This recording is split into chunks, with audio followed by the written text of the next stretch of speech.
Having said this, all the dignitaries on the dais and all the listeners and audience all across India to virtual event. First of all, the kind of conference that has been built up for this by the NIRB, it is quite laudable to bring all aspects of bamboo and to see the economic value for the farmers and economic value for the nation, economic value for the agriculture. Having said this, bamboo is of course not new to our culture, not new to our society. If you remember in the childhood days when you used to go to the village, obviously it was bamboo plantations in the somewhere in the backyard garden. And when you look into the house even, it was dominating the kitchen, it was dominating the garden, it was dominating even the construction, it was dominating the agriculture beyond the household also.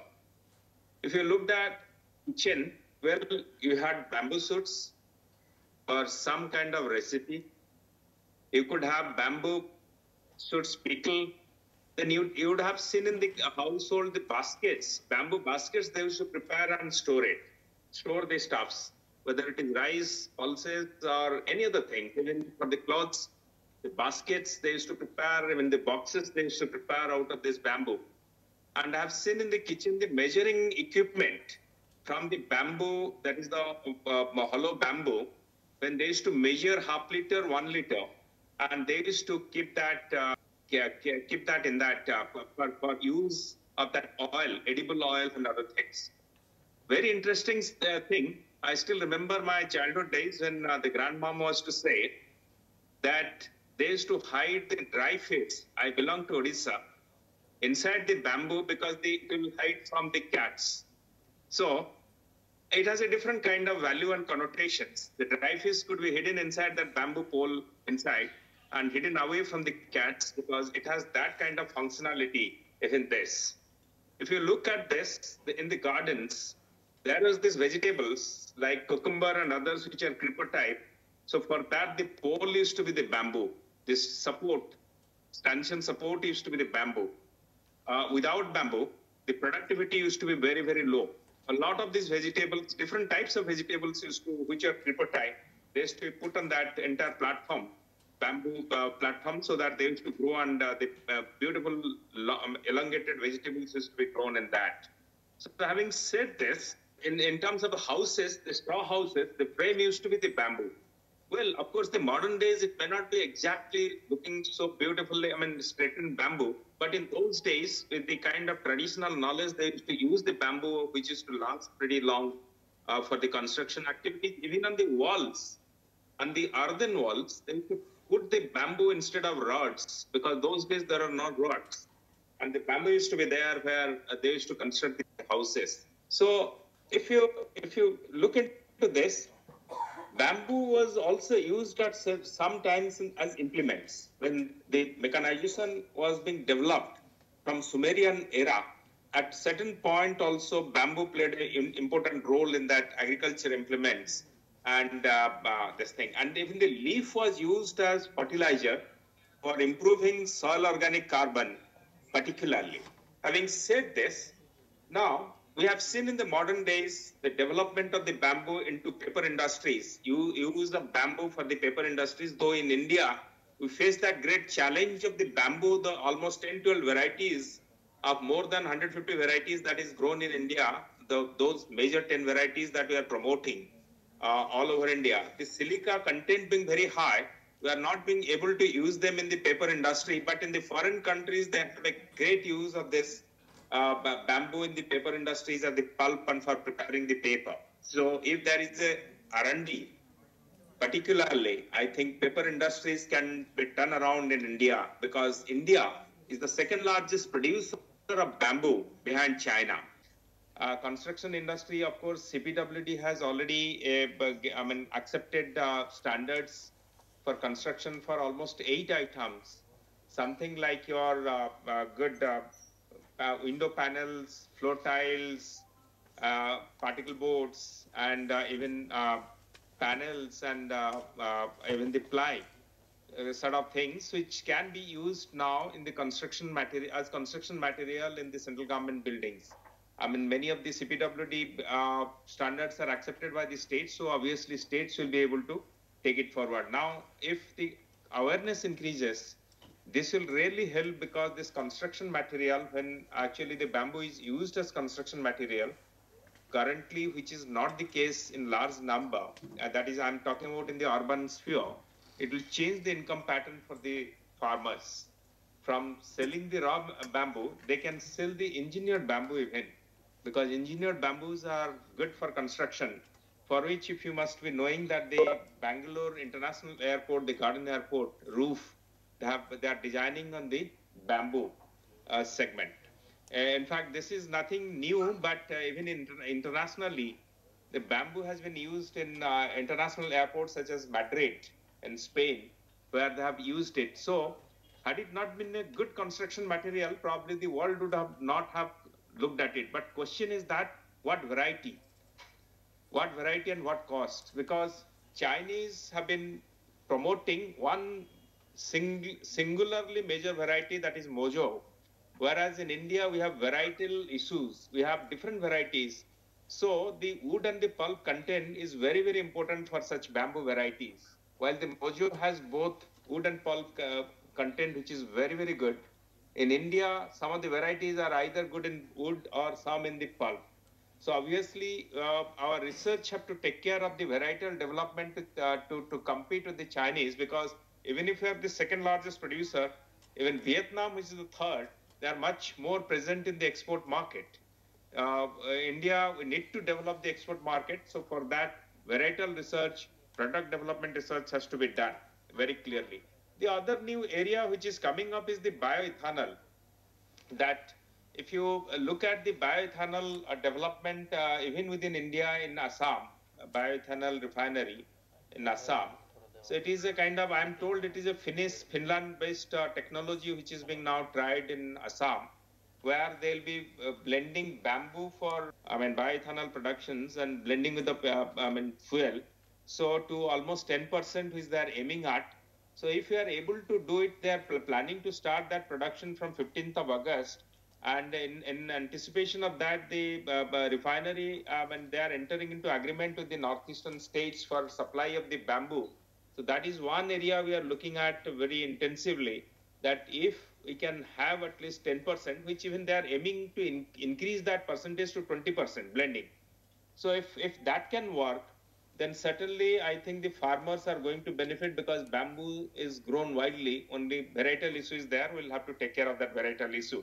In fact, the Mojo variety, we'll be happy to know that we are experimenting in Mizoram and Arunachal Pradesh. Once we succeed in that, I think we'll also be able to do that, basically grow in that Indian conditions. So having said this, the bamboo also has a good calorific value.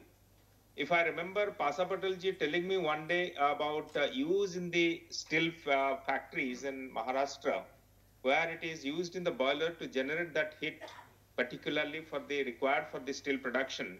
So bamboo has also a kind of veritable use, which is beyond the conventional use of rural household, which was confined earlier to the rural household.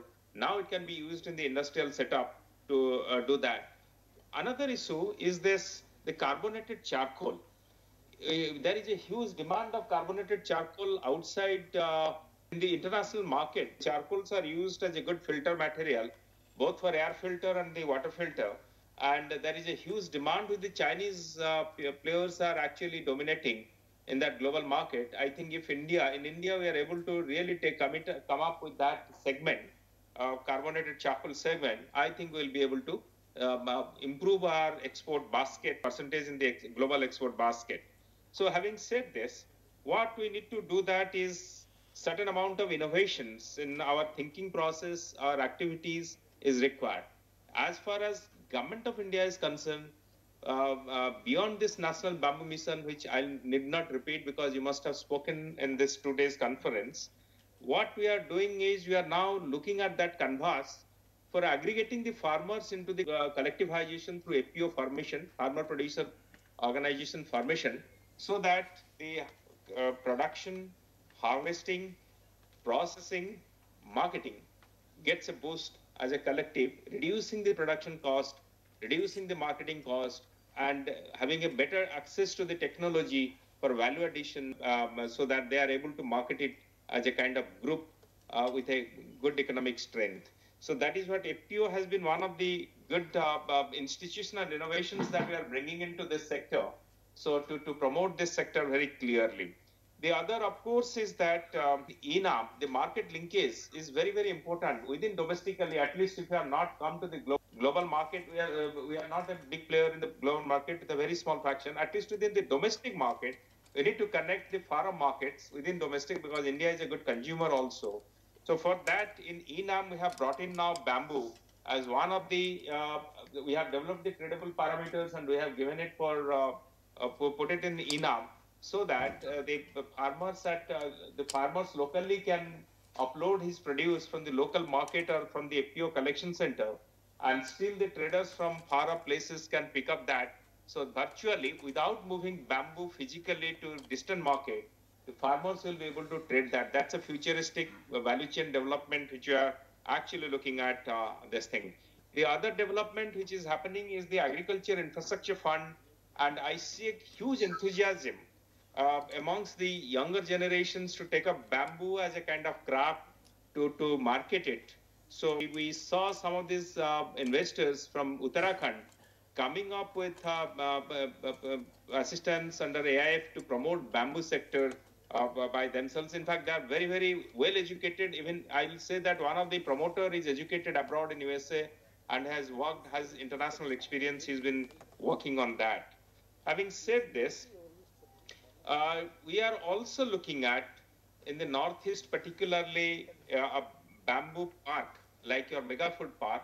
There is a need for development, collective development, where the design center, the R&D center, and the production center will be there, including biorefinery that we are looking at, integrating that. So we have we are engaged intensively with the ADB, Asian Development Bank, for three-phase development. First phase, we are looking at Assam, where we'll be setting up this, we are looking at having a kind of bamboo park. The bamboo will be brought in from various parts.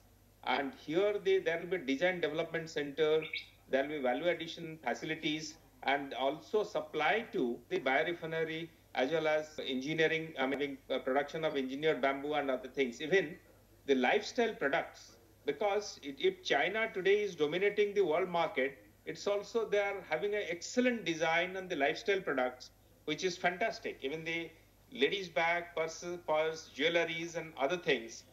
India is mostly promoting in agarbatti. The sticks for agarbatti is from the bamboo, which you have been promoting, and we have brought down the taxes based on certain recommendations recently. But then beyond that, even China, if you look at the whole spectrum of the lifestyle products that developed and dominating the world market, I think for ladies or gents, the same thing. Apart from creating fabric for the textile material for, all your clothes and everything, lifestyle products, the vanity bag, or even jewelries and other things, lot of host of products they have been promoting. So we need to have a design center to come up to match while improving the variety. We need to come up with those new designs. Even the furnitures that we look at, probably sometimes the urban designs are changing now, because the youngsters, the wannabe, that is the young population today, which is a moving population, which is an aspirational crowd. They are looking at different type of furnitures. So the conventional furniture needs to be redesigned from the bamboo, so that they look almost like a modern kind of trendy furnitures. I think we need to have a research and development center coming out of the conventional furniture to a kind of most modern look furnitures, so which will be accepted. So for this, I think research and development is very important. I think ICR will have to play a very, very important role, though we have got the ICFRE, and even we have all the regional research centers. Definitely, our endeavor will be to engage them or any other institutes to get into this kind of research and development, where we can actually do this. So our target should not just be confined only to developing the Indian market. We should be looking at the global market, so that the farmers can get a benefit out of it, because I'm told hardly 3 to 4% export market we are commanding, but though we are the second largest producer. So I think if you want, we can have a good research design development centers, and we have a good extension activities, back-end extension with the farmers, a good market linkage, and a good supply chain, cost-effective supply chain. I think we should be able to do that very clearly. So that's what the innovations, we are on the inflection point, that's a starting point. So we are looking at actively into this bamboo sector. So I'm sure that future has a lot of potentiality for the bamboo in India, but in all aspects of it. I thank all of you for joining us, and I'm sure that we'll be able to jointly move forward in that sector. Thank you very much.